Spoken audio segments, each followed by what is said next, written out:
May Qanyare welcome to the platform. Bismillah ar-Rahman ar-Rahim.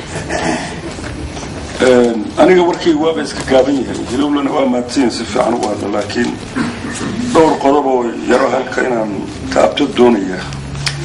Qanyare will say he will be brief thanks to the former speaker who has spoken on very important issues. For him, he will want to be brief.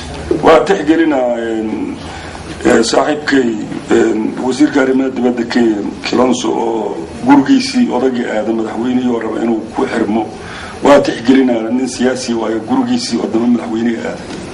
I know what it means for Mr. Kalonzo to go to Machakos. This is his hometown, particularly when the president is there. I know how much it means for him to be there. I know that. waxaan salaamayaa marka ugu horeyda wasiirada igad iyo dadka la shaqeeyo oo dhan sababtu waxa way waqti baloomaa in hadal loo qaado. Greetings to the ministers of IGAD and everybody else who are working with them. waxaan ku xijinaa IBF ta oo iyaduna isku jirta oo iyadana mahad weyn aan u jeedinayo sida wanaagsan oo ay shirka iyo inta muddada dheer oo soo socda ay labada lujnadoodba ay u wadeen oo IGAD iyo IBF. And to the members of the IPF collectively, we say thank you for your services, for how you are helping this process, particularly the IGAD. saas markaan ka tago Hussein Aidid waxaan ka rabaa inaan dhowr kelmadood ka hortayba waxa ka hadlay saaxiibkay Hilowle. Hussein Aidid inta kale waxa ka hadlay Hilowle waa ku raacsanahay laakiin waxa uu Hussein Aidid waa nin presidential candidate ama madaxweyne u sharaxan marka xariga la xiray sharaxaadiisa iyo tartankiisu wuxuu dhibaa inay ogaadaan dowladda Kenya inay qaasaan ogaataan doonayna.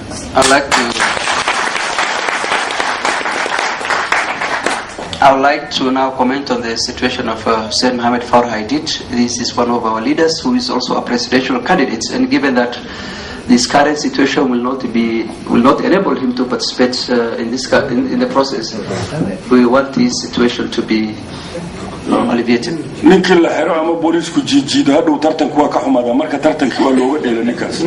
This current situation is bad for him or anybody whose business is interfered by the police or some other institutions will not be in a situation to effectively participate in the process or even go ahead with his presidential ambitions.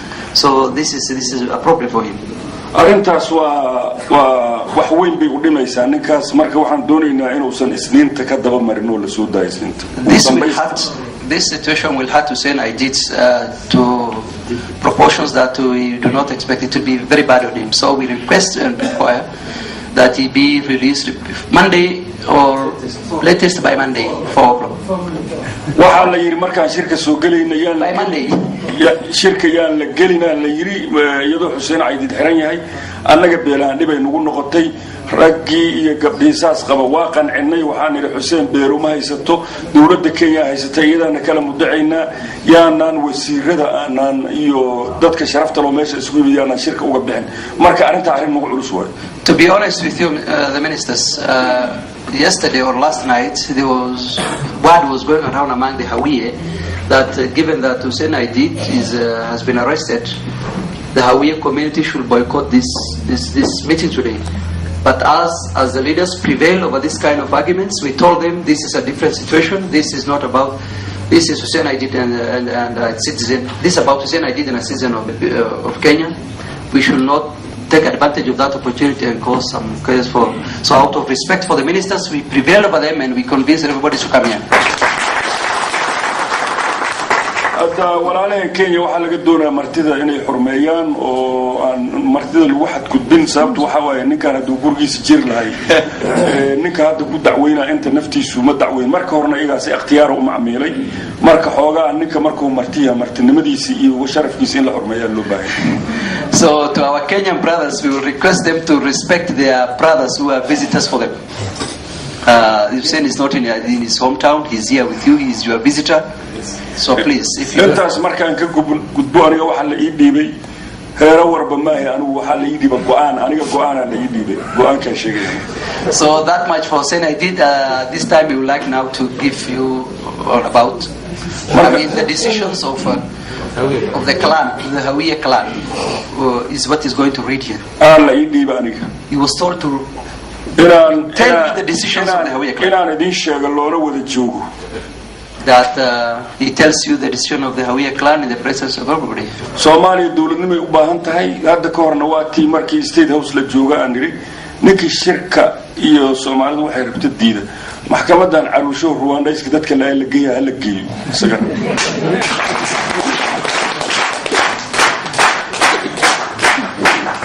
It is needless to mention that Somalia needs a government, and even if you remember, Mr. Minister, on the 29th of January in the at State House in the presence of the President, he stated that anybody who backtracks from the negotiated settlement should be taken to an international court of justice. Even Arusha is just so close to us, if possible. This is what he said, if you remember.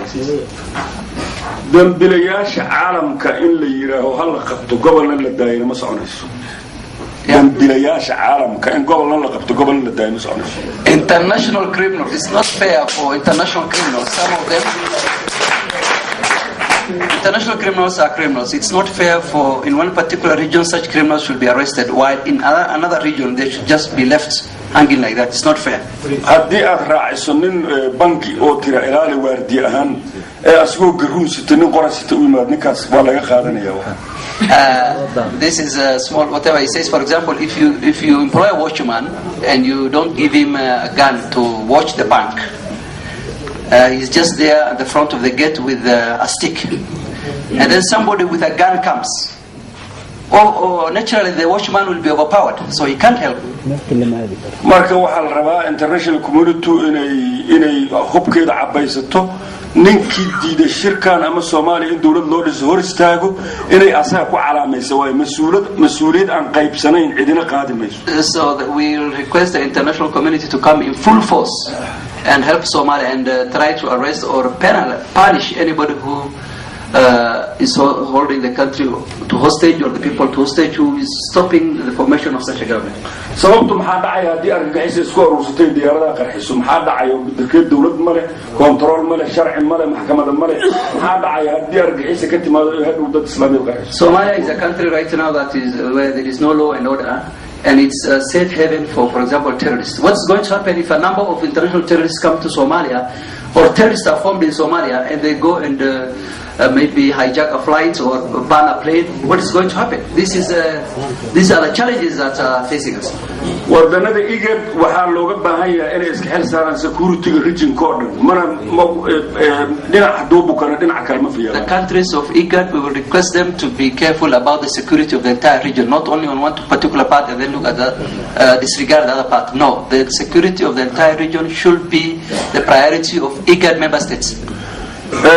aniga markaan taa ka gudbo go'aanka la ii dhiibo waxa waaye in shirka phase 3 loo gudbiyaan idan ku raacsanahay.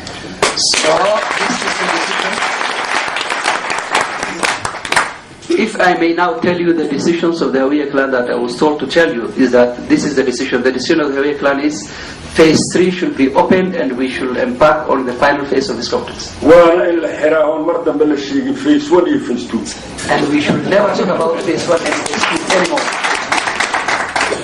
waxaa la rabaa oo kale oo annaga idan ku raacsanahay inaan 60 iyo 1 kursi oo Hawiye xaqa u hela idan ka qaadayno oo aan u soo qaybinayno Hawiye hadda idan ka qaadayno. And we promise you at this right now, this minute, we tell you that we will, from this minute, we will take upon ourselves to nominate the 61 members of parliament for the Hawiye. It is no longer in your hands, or it's no longer your responsibility. This is the responsibility of the Hawiye clan. From this minute and this day, we have taken that responsibility and we will submit them. galabta wixii ka bilowdaana qaybta u fadhiisanayna. And we will start distributing and selecting from this afternoon. shirku annaga sidaas uusan noogu fadhin way hadda ka bilowda. So for us, we are in phase 3. For us as the Hawiye, that much for us, we are now in phase 3. There is nothing in our side that will make this process to stop. sida aad u soo jeediseenaan aqbalnay We have accepted your proposal. wargo'aan kaas maydiin qaadaaho ma ku heshiina inay saas taa weyn So by show of hands. By show of hands.